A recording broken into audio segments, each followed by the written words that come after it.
In a small, dimly lit room, he stared at the glowing screen before him. Life had always felt mundane, predictable, until this moment. The words on the screen offered a chance to escape the monotony of his existence.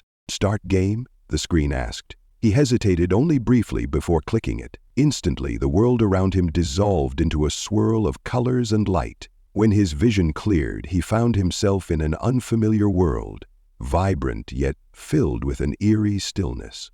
But was this truly a game, or something much more profound and dangerous? He stood in a dense forest, surrounded by towering trees and unfamiliar sounds.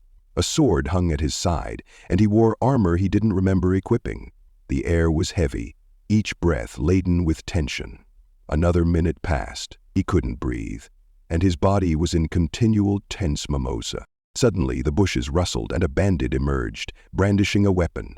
Without thinking, he raised his sword, narrowly deflecting the attack. The clash of steel jolted him into action. Each movement felt clumsy but instinctual, as if his body knew what to do before his mind could catch up. When the bandit finally fell, the realization hit him. Pain was real here.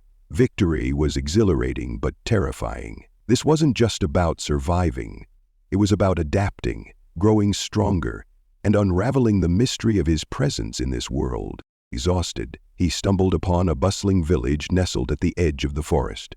The streets were alive with chatter, merchants bartering, and children laughing.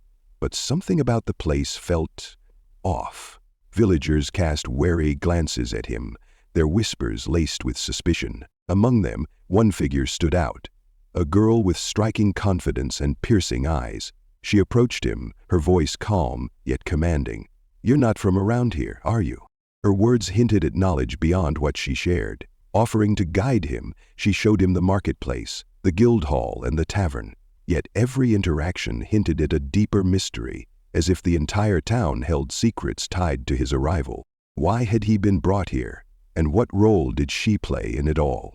"Surviving alone here is impossible," the girl explained, leading him to the guild. The guild hall was a hub of adventurers, each boasting of their exploits. Yet amidst the chaos, he began forming connections.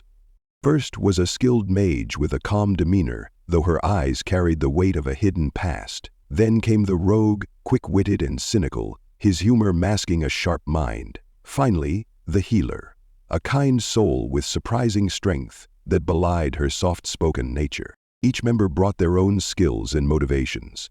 Together they became a team, but their bond was fragile and their goals often clashed. Yet, as the labyrinth loomed ahead, they had no choice but to trust each other. For now. As the story unfolds, as they entered the labyrinth, it became clear this wasn't just a dungeon. The walls bore cryptic symbols, and the air felt charged with something ancient and sentient. The monsters weren't mindless. They adapted to their tactics, growing more dangerous with each encounter. In one chamber, they found a message etched into the stone. "The chosen will rewrite their destiny." The words resonated with him in a way he couldn't explain. Was he meant to be here? And if so, why? Each step into the labyrinth revealed more questions than answers. But one thing was certain. This was no ordinary journey. One night, as they rested near a flickering campfire, he voiced the question that had been gnawing at him. "Why does it feel like everything depends on me?" "Ha ha!" The mage, usually quiet, spoke up. "Because you're the one willing to act. Most of us are just trying to survive, but you're trying to change something." Her words struck a chord. He didn't fully understand his purpose, but he couldn't ignore the growing sense that his choices mattered more than he realized. For now they pressed on, but the cracks in their bond hinted at struggles yet to come. On a deeper floor of the labyrinth, they discovered a massive chamber glowing with an ethereal light. At its center was an artifact, pulsating with energy. When he touched it, visions flooded his mind, memories that weren't his own. A voice echoed in his head, "You are more than a player in this world. You are its key." Like with the Vesk, the message left him shaken. Was he merely a participant, or was he something far greater? The weight of responsibility pressed down on him, but there was no time to dwell. The labyrinth demanded they keep moving. Before he could process the revelation, the chamber began to crumble. The team raced through collapsing corridors, the ground shaking beneath their feet. With each step, The labyrinth seemed to fight back, as if aware of their intrusion. They narrowly escaped to the surface, their breaths ragged. For a moment they stood in silence, gazing at the labyrinth's entrance. As they prepared for the next step, one thing was clear: the journey had only just begun, and the labyrinth wasn't finished with them yet.